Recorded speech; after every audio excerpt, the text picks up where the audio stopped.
Is it possible that Villains Land's e-ticket coaster is actually an old ride concept?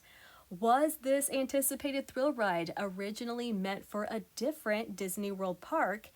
And did Disney just run another test for Villains Land?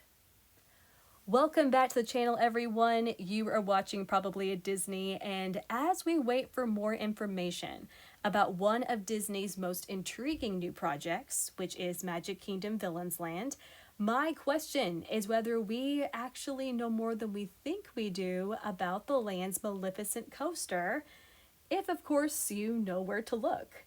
But before I dig into those details and maybe those answers, if you're not subscribed already, please consider hitting that subscribe button, the like button, and joining the conversation. If you're here, you probably know just how epic this current era of Disney Parks news and analysis truly is, and I would love to have you along for the ride. But with that being said, let's do a little recap, shall we?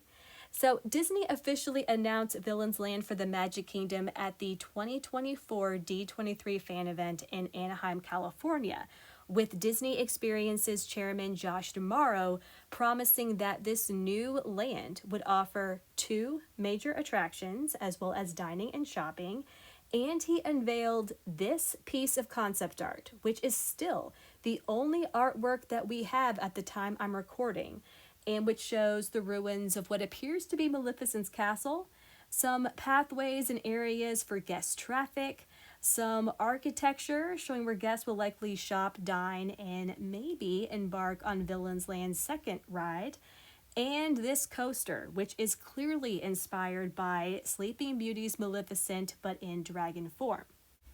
Since then, we have seen Disney Parks and Experiences lean more into the Disney Villains brand with Disney Villains Unfairly Ever After at Hollywood Studios, and now Disney Cruise Line's newest ship, the Disney Destiny, which has a heroes and villains theme, and whose promotion seemingly leaned more onto the villains' experiences than the heroes, at least in my opinion. Also during D23 Brazil, Josh D'Amaro shared some details about the land's backstory and its roster of villainous characters.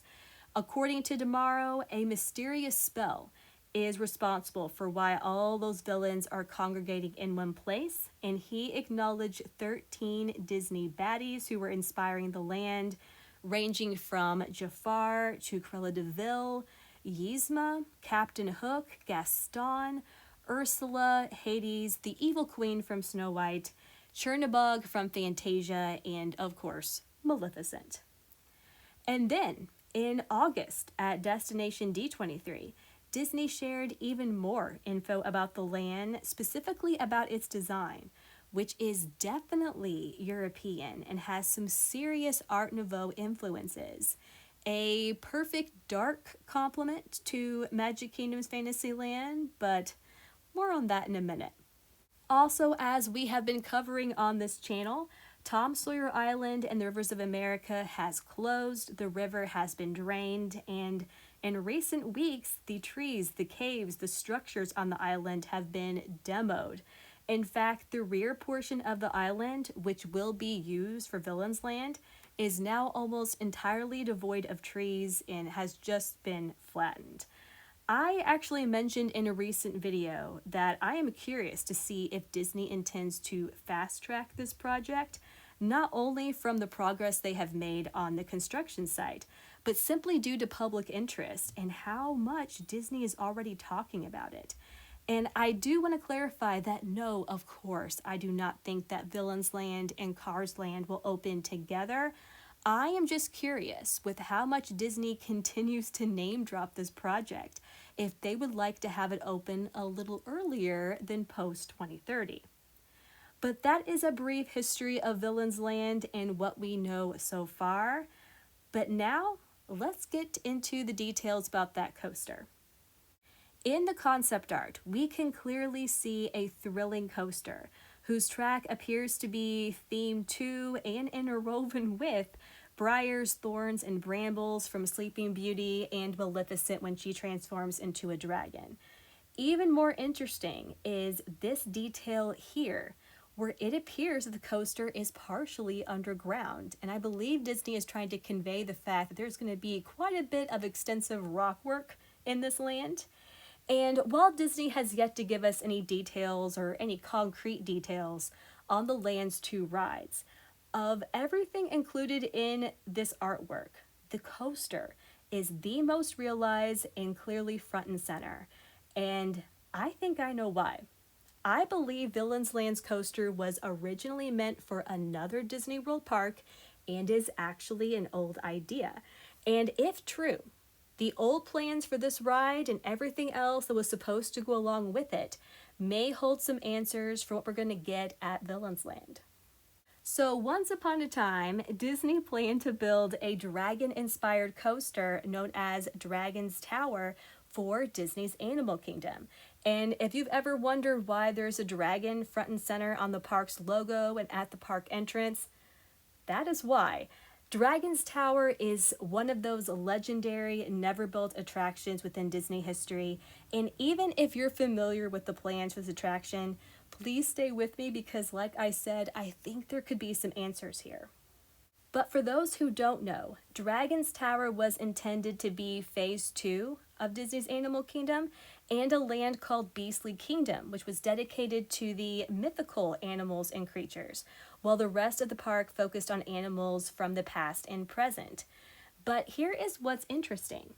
Beastly Kingdom was intended to be Animal Kingdom's answer to Fantasyland, rather its version of Fantasyland, but split into 2 halves.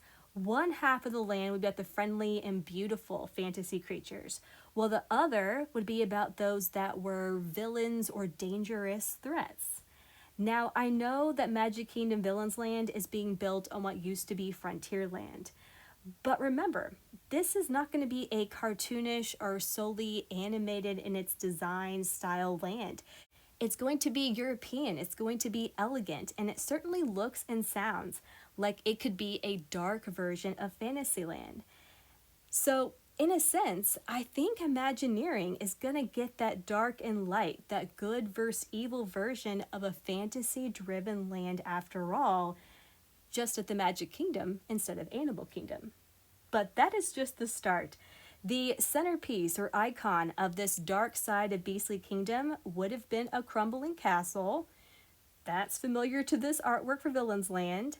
That housed a dragon, also familiar, and which is guarding a treasure.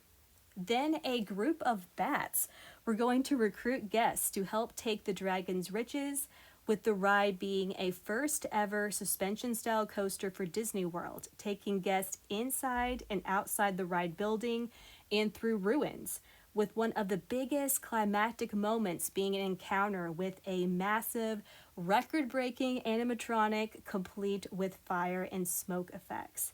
And that animatronic was going to be an animatronic of a dragon.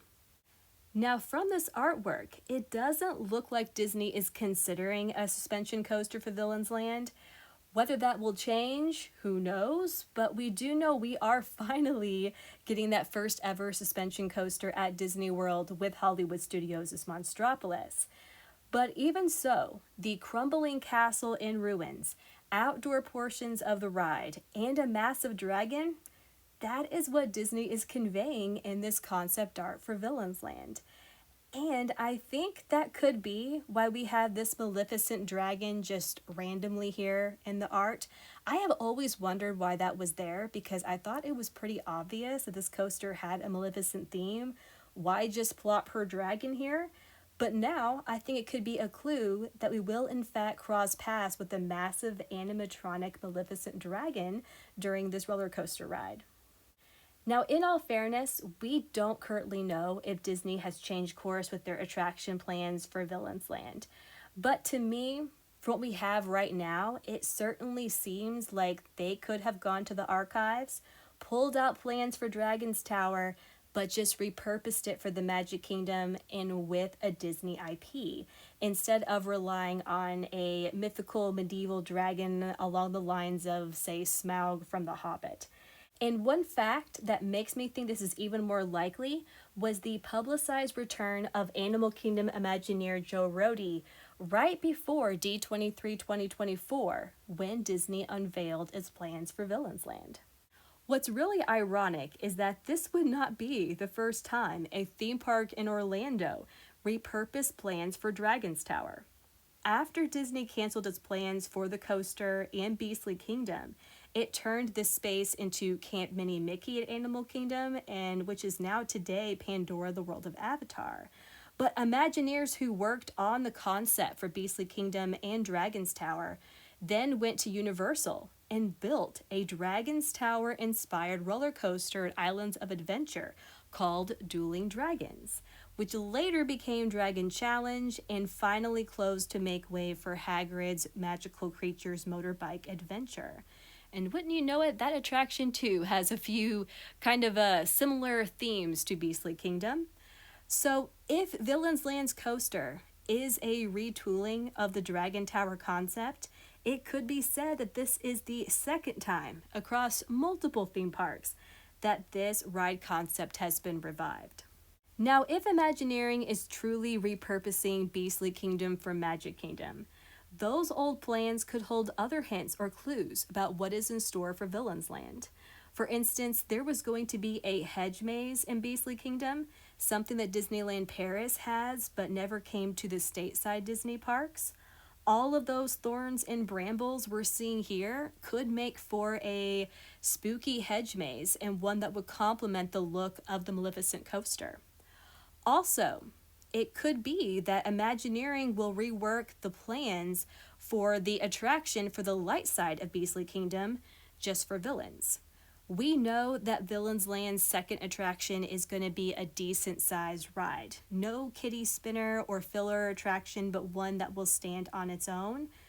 For Animal Kingdom, Imagineering originally wanted the light side of Beastly Kingdom to have a boat ride, and one that would feature all kinds of animals and mythical creatures from Disney's Fantasia, and naturally have that film's various classical music pieces. This idea could be retooled to feature all the various Disney villains and their musical numbers. I also want to mention that a restaurant plan for Beastly Kingdom was called Loch Ness Landing, and it would have involved mythical sea creatures. If we find out that Ursula from The Little Mermaid is getting a restaurant in Villains Land, that could be our proof that Villains Land is Beastly Kingdom, just refitted with Disney villain IP and placed in Magic Kingdom. Now, just when Disney intends to confirm or reveal its actual plans for Villains Land is anyone's guess at this point. The best bet would be this coming year's D23, which will be back in Anaheim, which is where Disney first announced Villains Land to begin with. We will just have to see what they have in store, but like I said at the top of this video, Disney is already embracing the use of Disney villains across Disney parks and experiences. And while I do think that Villains Unfairly Ever After at Hollywood Studios is a bit of a test for Villains Land concepts, character interactions, fan reception, tone, and more, I am definitely paying attention to the Disney Destiny. Like I said, Disney went hard on promoting the villain experiences aboard this ship. And to the degree it's been a bit lopsided in my opinion. Apart from the Hercules show and the Black Panther atrium, I feel like the heroes really took a back seat to the Disney and Marvel baddies on this ship.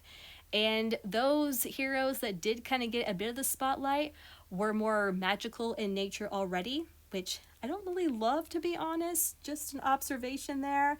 But the point is, villains themed spaces and entertainment are out there. Disney is pushing them.